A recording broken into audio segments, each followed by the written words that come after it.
Hi, good morning. I'd like to welcome you to Poem Praise 2 and Peace Be Upon You. Let's go ahead and get right back into the Black Woman's Guide to Understanding the Black Man. We're in take 50 and it goes like this. The agencies say white children are often placed within 10 days. Transracial adoptions are becoming popular because the government says there are too few black qualified adults to absorb the high number of black babies and children waiting to be adopted. Their false premise is that it's better for a black child to grow up in a white home than to rot in foster care. Both are horrible choices for the survival of the black nation. Black men politicians have not addressed this crisis of abandoned black babies. As usual, they do not address the issues most pressing to the survival of African Americans. I'm going to repeat that last sentence just for reiteration for us to ponder that thought. As usual, they do not address the issues most pressing to the survival of African Americans. Now the next section. The black man's sex organ. Now the black man's legendary mythology. The black man's legendary mythological penis is discussed in many secret conversations. He has lived in a life whereby the public refers to his penis and its great size or power over women. This kind of gossip has transcended history and followed him from slavery. The stereotypical gossip is about the unrestrained sexual desire based on his animal-sized organ. Many of them say, along with their women, that they have been rumored and judged unfairly. And as far as they can tell, their sexual anatomy is just not qualified to be the weapon it is claimed to be. The simplest way to explain the black man's feelings of either superiority or inferiority about the size of his penis is to equate it to a female's attitude and concern over the size of her breast. Each tries to make the best of what they have, no matter what size, hence developed. It's not the size that counts. It's what you do with it. Obviously, like breasts, also fleshly appendages. They come in all lengths, widths, and shapes.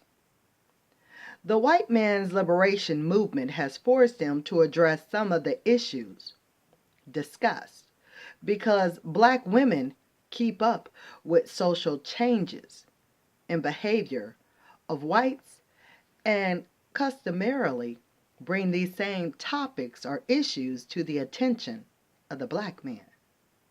While the black man is more than happy to get out from under the pressures of being considered the major breadwinner, they are repulsed by suggestions that they must incorporate more femininity into their motions. He's really not interested in learning to act more like a woman in order to date or marry one in peace. His frigid boasting gives the impression of a man on the verge of bursting with pride about his own existence. Outwardly, he tries to present himself as the exact prototype of a confident, take charge, masculine bombshell. The inward man, however, bears little resemblance to the overweening vanity he projects on the outside. He has learned through painful lessons with women that intense desire and insatiable sexual passion can drive a man insane. He does not know his own mind, what he wants in a woman, or what type of woman to pursue. Yet, against hope, against reason, and against all evidence, these strange creatures approach series of black women trying to impress them with their fortitude by flashing big bucks, slick dressing, irrational bragging, laid-back confidence, and willingness to negotiate to pave a way to the bedroom.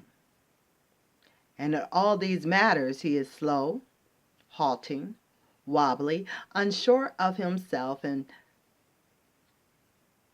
pathetically aware of his own weaknesses when he tries harder and harder to conceal.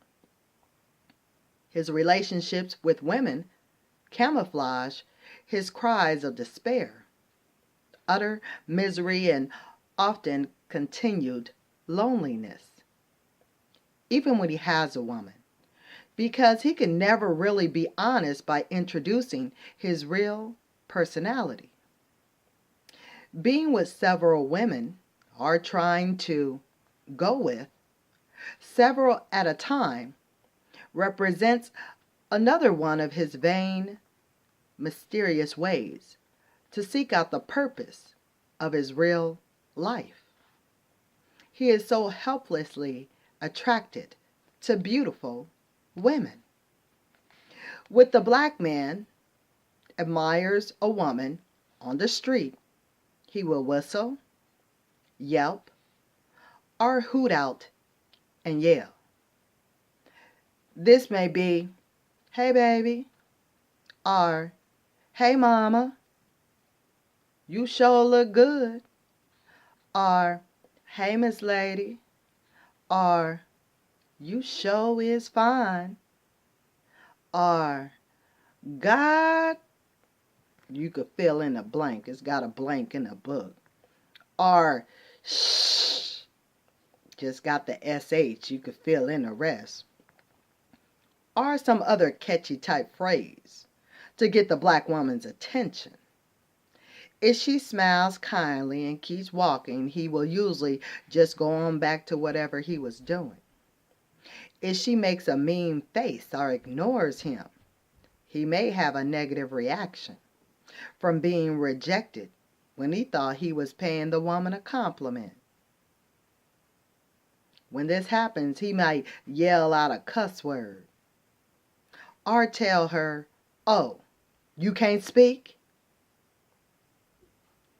Or, "You ain't fine anyway." Or, "Well, go head on, Bick." Fill in the blank.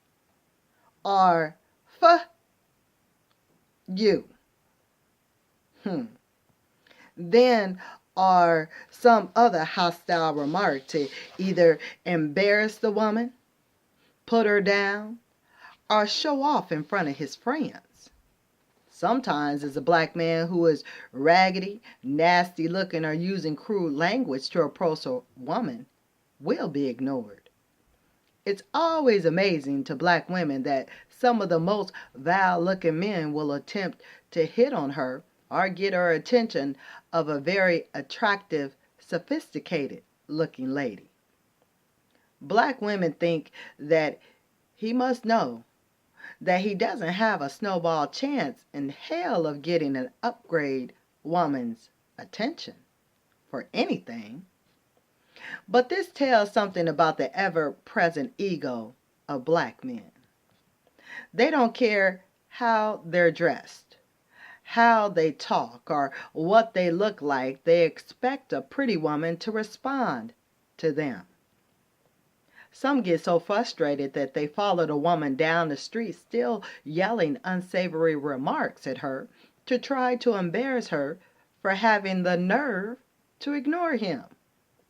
The black man, even those with honorable intentions who whistle at women, don't know that whistling is a habit derived from savage male animals who make burly noises to attract a female animal. So taking it to an animalistic level, whistling, hooting, and hollering when you're not dealing with an animal.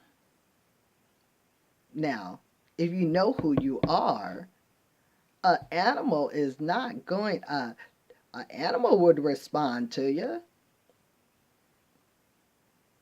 But when you know knowledge of self and know that you're not an animal, you're going to have to come with some respect in order to get that respect given back to you.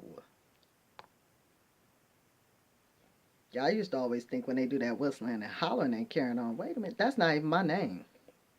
I don't know, you don't know my name. I mean, you just can't be, hey mama,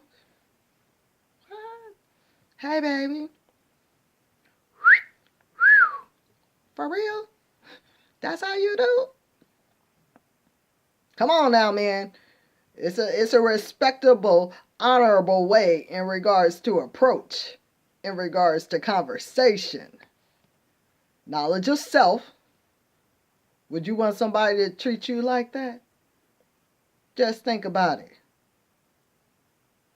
I'm just saying, in regards to if a woman, which shouldn't do that, it's the man that seeketh, but if a woman was to do that to you, the